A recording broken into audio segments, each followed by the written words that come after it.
का स्टेक होल्डरहरू जब हामी एक ठाउँमा आयौँ र आइसिसी को शर्त बमोजिम आइसिसी को गाइडलाइन र टाइमलाइन बमोजिम हामीले डे बाई डे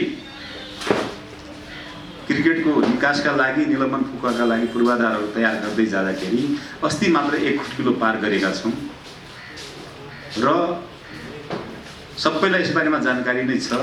यसअघि पनि यही अक्टोबर 13 2019 अक्टोबर 13 को आइसिसी को बोर्ड बैठकलाई आइसिसी को एजीएम ले नेपालको निलम्बन यो सस्पेन्सन अपलिफ्ट गर्ने बारे जिम्मा दिएको छ र हामी निकै आशावादी छौं। अक्टोबर 13 को दिन आइसिसी को बैठकबाट नेपालको क्रिकेटको भविष्यका लागि एउटा सुखद समाचार प्राप्त हुनेछ र यो कुरा मैले हामीलाई जानकारी के गर्दैछु भनेपछि निलम्बन फुकुवा अहिलेको क्यानले अथवा अहिलेको राष्ट्रिय खेलकुद परिषदले या अन्य हामी नेपालमा भएका क्रिकेटका स्टेक होल्डरले गर्ने होइन।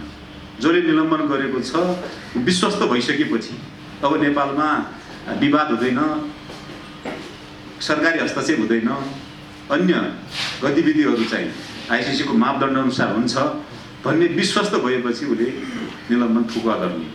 त्यसकारण अहिलेसम्म हामीले आइसिसी कै शर्त अनुरूप काम गरेको हुनाले हामी निकै आशावादी छौं। अक्टोबर 13 को बैठकमा त्यो हाम्रो लागि ग्रीन सिग्नल चाहिँ आइसिसी ले दिएको हुनाले त्यसपछि नै अहिलेको निर्वाचित बडीले निर्वाचित अध्यक्षका हैसियतले काम गर्न पाउँछ जस्तो हामी लागेको छ। यसबारेमा मैले छुट्टै पनि अनि निर्वाचनकै सिलसिलामा त्योभन्दा अगाडि पनि मैले अधिकांश मिडियाका मित्रहरूलाई धेरै कुरा राखिसकेको छु र यहाँहरुको के त्यसबारेमा जिज्ञासा छ भने म यहाँलाई म राख्ने नै छु भन्ने म अनुरोध गर्न चाहन्छु।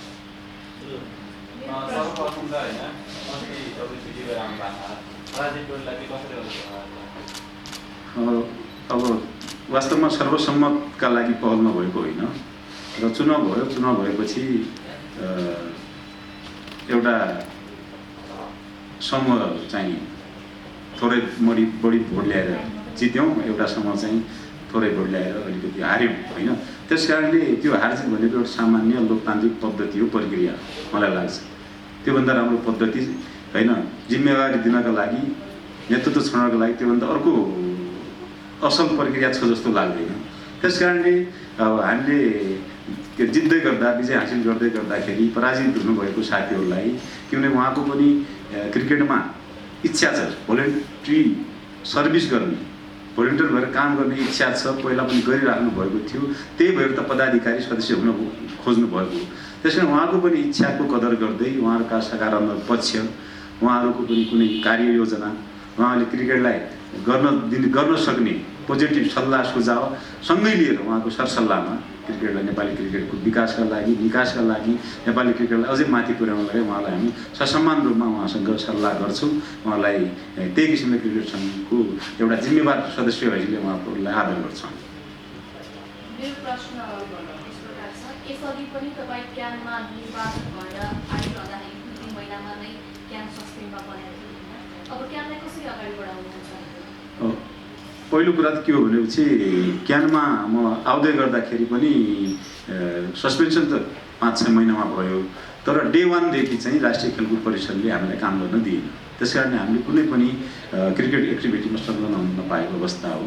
अब त्यो पुरानो परिस्थितिलाई हामी सबैले बिर्सेर अहिले सबै एक ठाउँमा आइसकेका छौँ हैन। आइसिसी, राष्ट्रिय खेलकुद परिषद र नेपाल क्रिकेट संघ सबै एक ठाउँमा आएर नेपाली क्रिकेटलाई अब छुट्टै तरिकाले, नयाँ तरिकाले अगाडि लाने भन्ने हाम्रो सहमति भएपछि हामीले विधानमा व्यापक फेरबदल गर्यौं र नयाँ किसिमको विधान बनाएर क्रिकेट संघलाई एउटा चुस्त दुरुस्त एउटा क्रिकेट संघ जुन चाहिँ एक किसिमको पारदर्शी तरिकाले, जुन चाहिँ आइसिसी अन्तर्राष्ट्रिय क्रिकेट परिषदले पनि पटक पटक हैन यो फाइनान्शियल ट्रान्सपेरेन्स भएन नेपाल क्रिकेट संघ हैन, अनि प्रशासनिक रूपमा पनि अलि गतिशील भएन, चुस्त प्रशासन भएन भन्ने किसिमको बेला बखत प्रश्न उठाइरहने र त्यही कारणले विगत 4 वर्ष होइन, त्योभन्दा पनि 2 वर्ष अगाडि 6 वर्ष झन्डै 2 वर्ष अघि पनि उले फन्ड रिलिज गर्दाखेरि धेरै कटौती गरेर फन्डहरूलाई रिलिज गर्दै आएको थियो। त्यसबारेमा हामी आइसिसीसँग निकट सम्पर्कमा रह्यौँ विगत 4 वर्षमा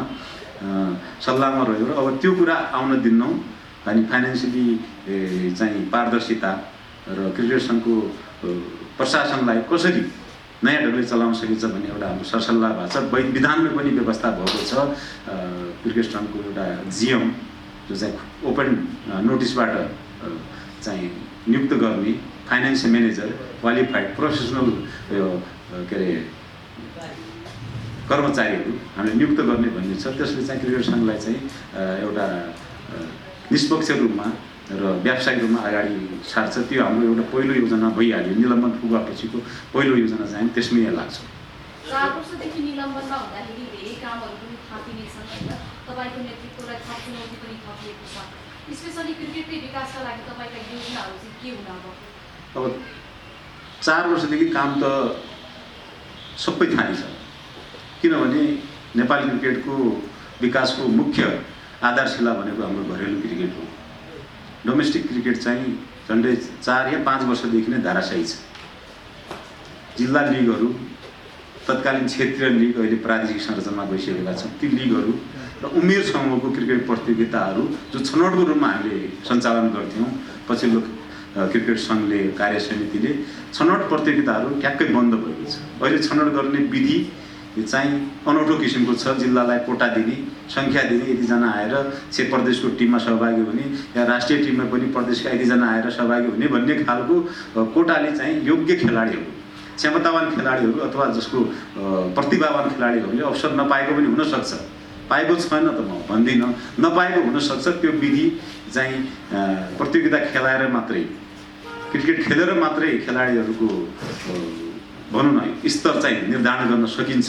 त्यो पहिलो चरणमा हामी सबै तहको जुनियर लेभलदेखि school tournament, under 16, under 19, girls र सिनियर लेभलको टुर्नामेन्टलाई अझै होइन दुईटै फर्मेटलाई चाहिँ सशक्त बनाउने नै हो। T20 र ओडी होइन। ओडी जो चाहिँ हाम्रो चाहिँ क्यानले आयोजना गर्ने पछिल्लो समय यहाँलाई याद छ, वर्षको 3-4 वटा पनि राष्ट्रिय स्तरको सिनियर लेभलको टुर्नामेन्ट भएको अवस्था थियो। 5-6 वर्ष अगाडि 2-3 वर्षमा त्यस्तो प्रतियोगिता भयो। कारण के थियो भने स्थिति सहज थियो, स्पोन्सरहरूले सहयोग गरिरहेको अवस्था थियो। तर क्यानमा नै विवाद भइसकेपछि स्पोन्सरहरू पनि भाग्न थाले। त्यसपछि निलम्बन परेपछि त्यो एक्टिभिटी हुँदै भयो। त्यो कुरालाई पुनः पुरानै ट्र्याकमा, पुरानै तरिकाले, त्योभन्दा गतिशील तरिका, त्योभन्दा राम्रो तरिकाले अगाडि बढाउनको लागि हामी प्रतिबद्धता साथ आएका छौँ। तर यहाँहरूको अपेक्षा पनि धेरै छ। अपेक्षा धेरै भएको कारणले त्यो चुनौतीलाई सामना गर्नुपर्ने अहिलेको निर्वाचित क्यानको, अहिलेको कमिटीको ठुलो चुनौती हो। हाम्रो लागि पनि चुनौती हो त्यसमा, किनभने हामीले बोल्दै गरेका कुराहरू बोलीमा मात्रै सीमित गरेर सम्पन्न गर्न सकेन भने प्रश्नवाचक चिन्ह यहाँहरूले उठाउनुहुन्छ। अन्य क्रिकेटको लभर्सहरूले यसबारेमा प्रश्न चिन्ह उठाउँछन्। यो चाहिँ हामीबाट नहुँदैनका लागि म चाहिँ अहोरात्र खटेर क्रिकेटको विकासमा लाग्ने भन्ने प्रतिबद्धता छ। त्यो घरेलु क्रिकेटको कुरा भयो। यही बिचमा नेपालले प्रतिद्वन्द भोगिरहेको अवस्थामा आइसिसीकै ह्यान्डल गरिरहेको नेपाली क्रिकेटलाई वान डे स्टेटस पाए 4 वर्षका लागि, एक दिवसीय मान्यता पाएको छ। 1 वर्ष हाम्रो बितिसकेको छ।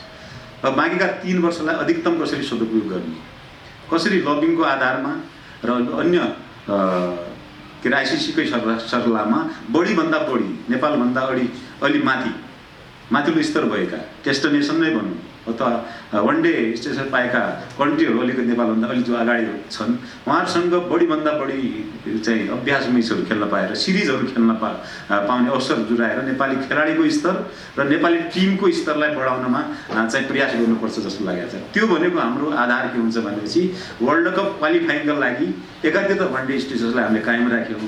वर्ल्ड कपमा क्वालिफाई गर्नका लागि चाहिँ त्यो प्रभावशाली हुन्छ।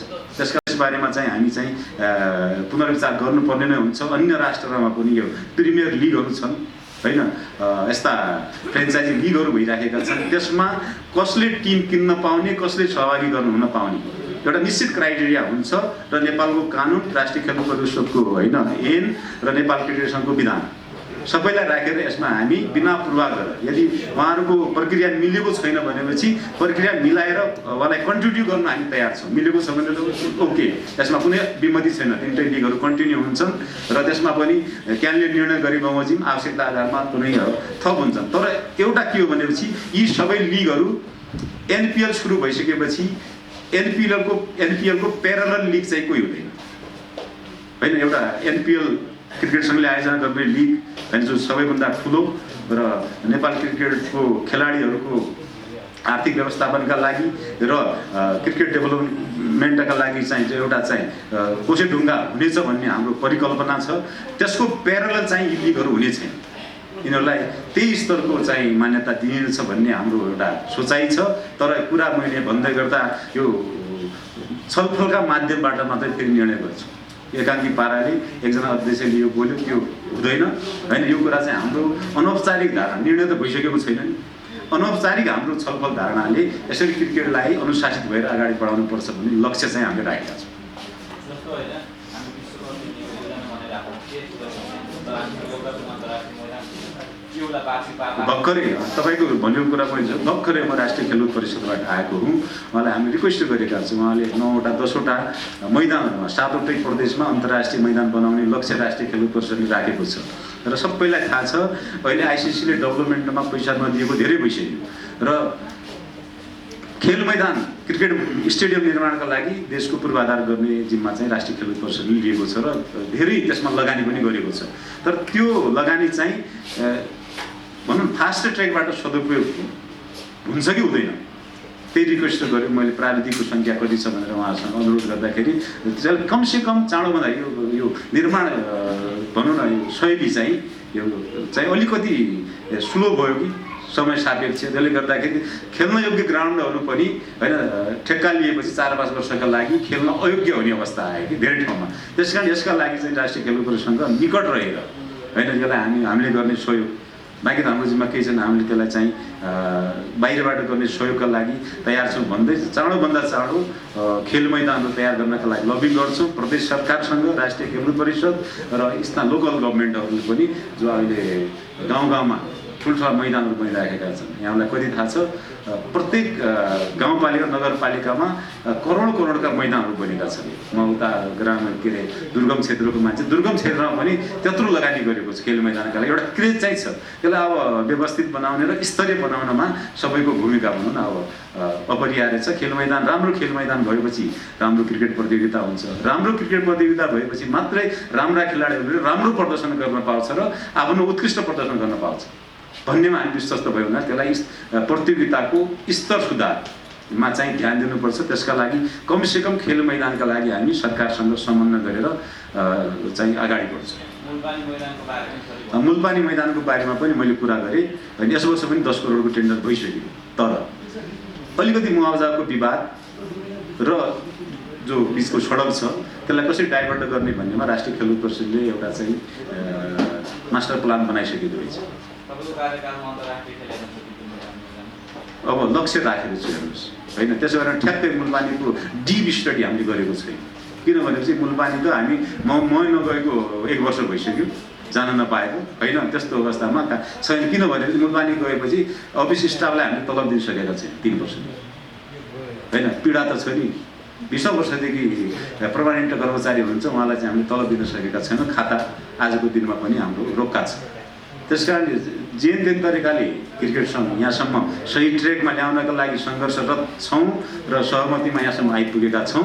त्यस कारणले अब मुलपानीको बारेमा म साथै भोलि गएर त्यस बारेमा आफ्नो तरिकाले हामी साथीहरू गएर केही स्टडी गर्छौँ। त्यसमा हामीले गर्नुपर्ने सहयोग पहल गर्ने सामाजिक त्यो खास गरी मुआवजा विवाद छ नि, त्यस बारेमा पनि हामीले सामाजिक स्तरबाट गर्न सक्ने प्रयास चाहिँ हामी गर्छौँ। के अरे खेलकुद परिषदले गरिरहेको कामलाई हामीले सघाउ गर्नका लागि हामी कुनै कसर बाँकी राख्दैनौँ।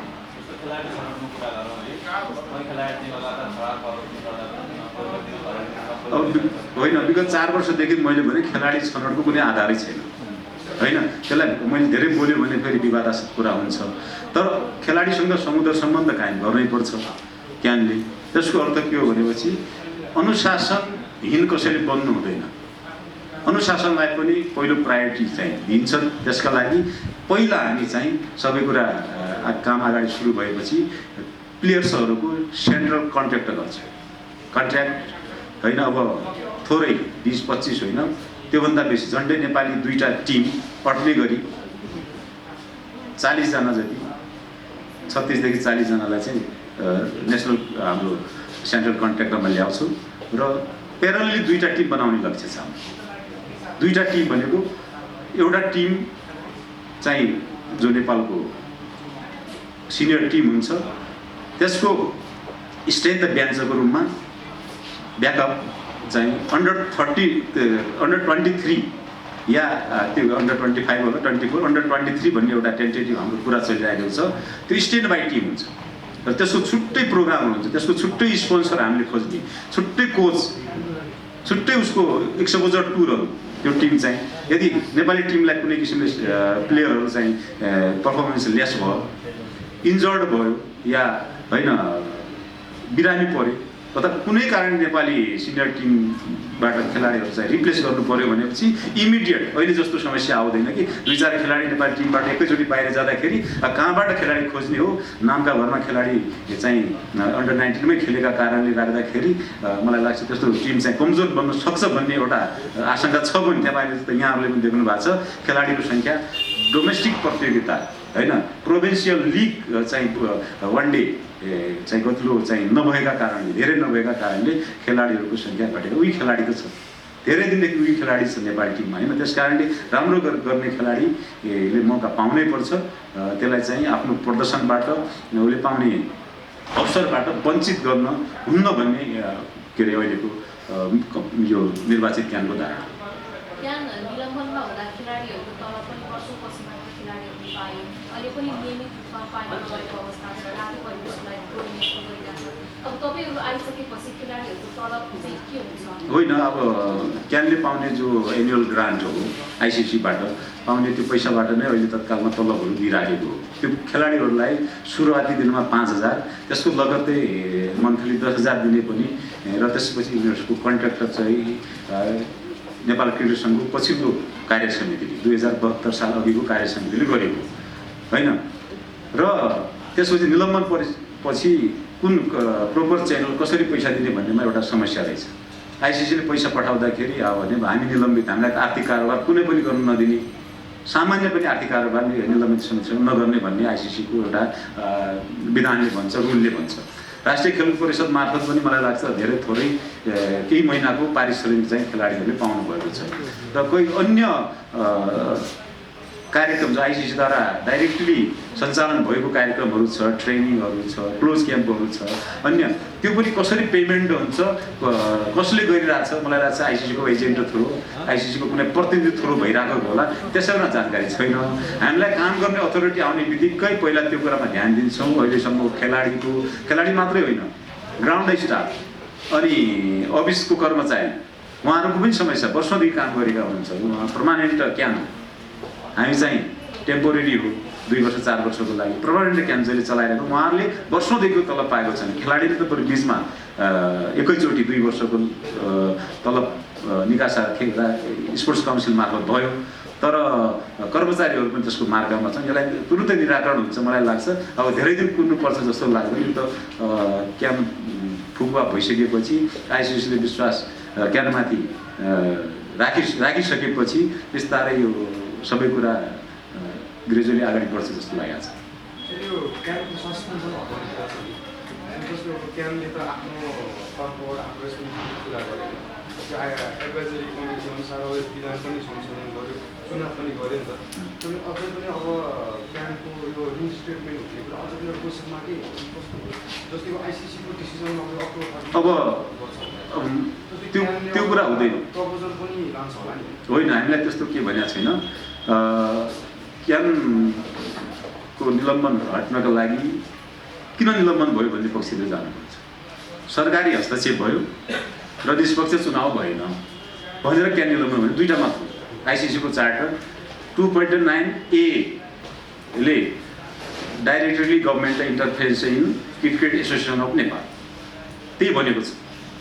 बीले के भनेको छ त्यहाँ फ्री एन्ड फेयर इलेक्सन भएन भनेर नेपाल क्रिकेटलाई सस्पेन्सन गरियो। त्यस कारणले सरकारी हस्तक्षेप पनि छैन, किनभनेपछि खेलकुद परिषद र नेपाल क्रिकेटसँगै छ। स्वतन्त्र निर्वाचन गर्नका लागि आइसिसीको स्वतन्त्र समितिले निर्वाचन गरेको। त्यो कुरा दुईटै कुरा सकिएपछि मलाई लाग्छ अन्य कुराहरू, सुशासनका कुराहरू, ट्रान्सपेरेन्सीका कुराहरू अन्य कुराहरू त त्यसपछि ल काम गर भनेपछि आउँछ जस्तो लाग्छ।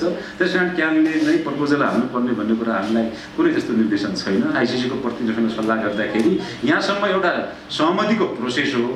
प्रोसेसबाट जो पनि आए, जो व्यक्तिसँग हामी काम गर्दैनौँ, संस्थासँग काम गर्ने हो। प्रोसेसले जुन व्यक्ति जुन टिम आयो त्योसँग हामी काम गर्न तयार छौँ र निष्पक्ष यो निर्वाचन गर्ने जिम्मा आइसिसीले लिएको थियो, टिमले लिएको थियो, आइसिसीको स्वतन्त्र समूहले लिएको थियो। स्वतन्त्र टोलीले नै प्रतिवेदन बुझाएर आइसिसीले अर्को बैठकमा एजेन्डा राख्छ। त्यसकारण क्यानले निर्णय गरेर कुनै पनि अनुरोध गर्नु पर्दैन भनेर हामीलाई भनेपछि हामी निर्णय मिटिङ त बस्यौँ, तर जिम्मा आइसिसीको भनेपछि आइसिसीले चाहिँ आफैले यसलाई चाहिँ एजेन्डाको रूपमा लगेर कुनै निर्णय गर्ला हुन्छ। त्यसमा त शङ्का मान्नुपर्ने छैन, किनभने सबै कुरा आइसिसीले गरेर हो। यो इलेक्सन फेरि यहाँलाई कसैलाई भ्रम होला, यो इलेक्सनमा निर्वाचित क्यानको कुनै भूमिका छैन।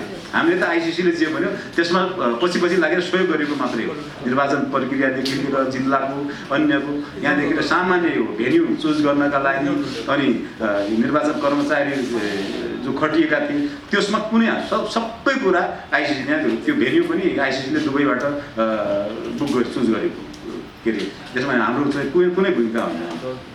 त्यस कारणले सबै कुरा आइसिसीले यहाँमा गरेको छ भनेपछि अब सबै कुरा प्रोपर सबै कुरा यहाँसम्म ठिक छ भनेपछि किन रोक्छ जस्तो लाग्छ मलाई लाग्दैन कि अब आइसिसीको लागि पनि नेपाल ठुलो एउटा सम्भावना भएको देश हो, धेरै ठुलो सम्भावना हो। नेपाललाई त्यत्तिकै छोड्दैन। त्यसकारण नेपाललाई चाहिँ आइसिसीले चाहिँ बचाउन खोजेको छ, नेपाललाई चाहिँ आइसिसीले माया गरेको छ। त्यसकारण चाँडोभन्दा चाँडो नेपालको पक्षमा निर्णय गर्छ। धन्यवाद, यहाँहरूलाई पनि धेरै धेरै धन्यवाद।